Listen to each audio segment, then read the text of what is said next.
Hello, everyone. So today we are going to be talking about the planned price changes to the Unity game engine, specifically what's being called the Unity runtime fee.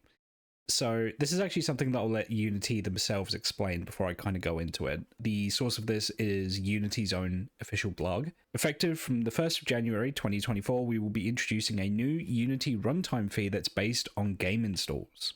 They also say they're adding a couple of other little crumbs, but really that's the main crux of the matter, and that's what everyone's talking about at the moment, is this new Unity runtime fee. As many of you know, the Unity engine is in fact two substantial software components, the Unity editor and the Unity runtime. The Unity runtime is a code that executes on player devices and makes made with Unity games work at scale with billions of monthly downloads. We're introducing a Unity runtime fee that is based upon each time a qualifying game is downloaded by an end user.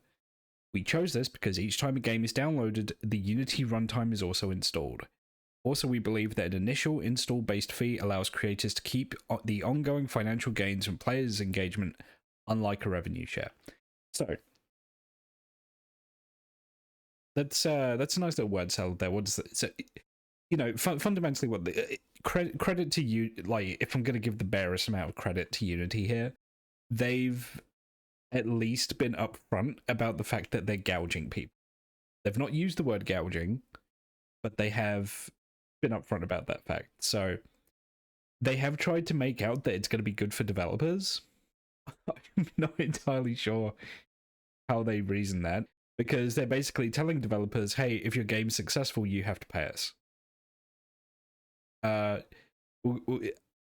Games qualify for the Unity runtime fee after two criteria have been met. One, the game has passed a minimum revenue threshold in the last 12 months. And two, the game has passed a minimum lifetime install count. We set high revenue and game install thresholds to avoid impacting those who have yet to find scale, meaning they don't need to pay the fee until they have reached significant success. And there is actually a chart here about, or there is actually a table here that goes into the pricing thresholds for the various Unity runtime fees. If you make over 200,000 US dollars, they want a cut of that, and if you make over $1 million, you're either over Unity Pro or Unity Enterprise, and they also count lifetime installs as well as part of that. The fees involved. So they are pricing this. They are pricing this differently depending whereabouts in the world you are. They have a standard rate and a emerging market rate. And the emerging market rate, I believe, includes part of the world such as India, where it's an emerging gaming market. Presumably, it's because they don't want to completely scare off developers that within that market. As you can see here, in a standard market, they're looking at a 20-cent fee per install and a 2-cent per install rate. And if you have these bigger Unity packages here, Unity Pro and Unity Enterprise, they drop that fee pretty substantially. So, I mean, this is insane, right? Like, this is completely insane. Unity enjoys a absolutely huge market share, not just in terms of big productions and AAA productions, but it was always seen as a very accessible game engine, especially to a lot of budding developers. Now, I know Unity themselves have said, oh, well, we're not going to be charging anyone who's making a small project, but that's just for now, right? And the thing about slippery slopes is they're everywhere. I don't think there's a lot of confidence for this change, not just in the market, but also within the company itself. And that's for a very good reason. And I want to introduce you to a lovely man called John Riccitiello. Here he is. Hello, John. How are you? This man is offloading his shares in the company that he is CEO of like they're fucking radioactive. He wants nothing to do with them. And it's all in the run-up to this announcement because they knew it was going to be unpopular. They knew it wasn't going to be good for developers. They certainly knew it wasn't going to be good for consumers. Because for a lot of developers, what do you think's going to happen, right? They're not going to just take the cost of these increased fees. And okay, here's the other thing. We're not talking about a small chunk of change here, right? Okay, I had a look at some of the notable mobile games that are made in Unity, because these are the games where you really see the high download numbers. Okay, Monument Valley and Monument Valley 2 are made in Unity. I've played the first one, haven't played the second one. They're nice little exploration, like, puzzle games. Yeah, they're cool. Monument Valley 1 and 2 have been downloaded 80 million times as of 2019. Okay. So let's be, let's be charitable and say that they have the Unity Pro package. They're over 1 million installs per month. Maybe. Okay, yeah, we'll say the game really blew up and they had over 1 million installs per month. So looking at the 2 cent per install figure, that's $1.6 million in fees after the initial licensing cost of the software. Just straight into Unity's devs' pockets for not fucking doing anything. Just for the privilege of using their software. Is this a drop in the bucket? If you, let's say, how much does a premium mobile game go for? Like £5 to £10, depending. I don't think you see any that 10, but you know what I mean. They're usually about £5, I think, for a premium paid mobile game. So, like, it's a drop in the bucket compared to that, but it's a noticeable slice of the pie. You know, even if you're a successful developer, you will miss 1.6 million US dollars, right? And that's going straight to these fucking this is a Eurogamer article here. I will link it in the description. Unity executives sold thousands of shares in the weeks leading up to last night's hugely controversial announcement. It will soon charge developers when one of their games is downloaded.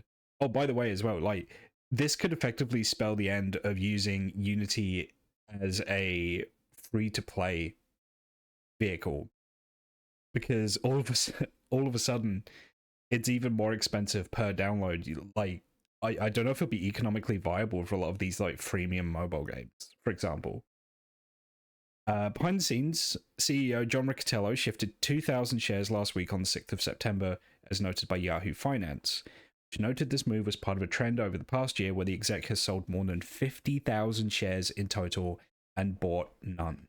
Several others on Unity's board of directors have also sold shares in the past few weeks, including President of Growth, Tomer Bar-Zeev, who sold 37.5k shares on the 1st of September for around $1.4 million. Shlomo Dovret, meanwhile, sold 68,000 shares on the 30th of August for around $2.5 million. Unity has been run by John Riccitiello since 2014, following two infamous runs at the top of EA from 1997 to 2004, and then from 2007 to 2013. His second tenure at EA saw the company launch Origin and Project $10, and throw millions at Star Wars The Old Republic, which I've talked about before, in a bid to topple World of Warcraft. His time at EA ended with him handing his resignation to the company's board after failing to sufficiently boost its share price. Yeah, this is the other thing.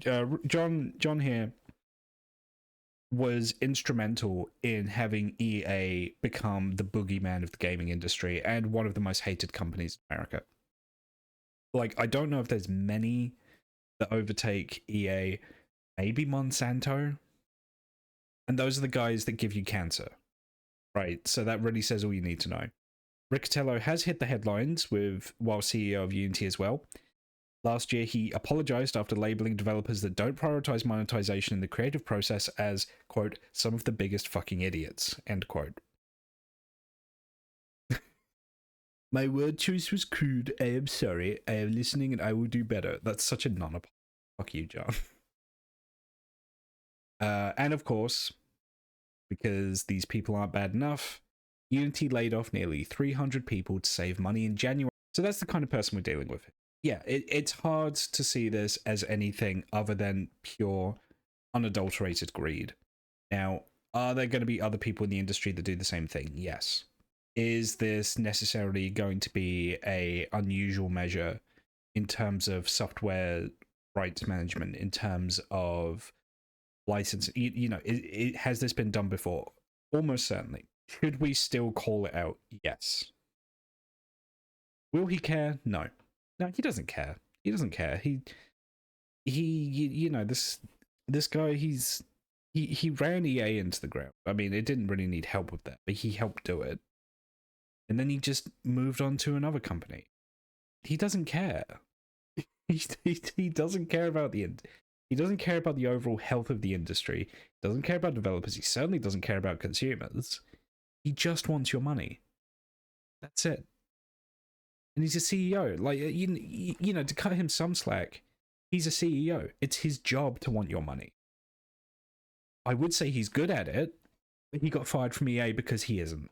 Anyway, so this video doesn't end on a sour note. I do just want to showcase something cool I saw today, which is the Wikipedia random article. Pretty neat. So it's actually here on Wikipedia and other sites on MediaWiki. If you hit the special random, you can access a random article anywhere on the website. So I click on this, and whoa, I get the article for John Riccitiello. That's crazy. Oh, we should read it. Leeches are segmented parasitic or predatory worms that comprise the subclass Hirudini within the phylum Annelida. They are closely related to the oligochaetes, which include the earthworm, and like them have soft, muscular, segmented bodies that can lengthen and contract. Both groups are hermaphrodites and have a cytellum. Leeches typically differ from other worms in having suckers at both ends and in having ring markings that do not correspond with their internal segmentation. The body is muscular and relatively solid, and the coelom, the spacious body cavity found in other annelids, is reduced to small channels.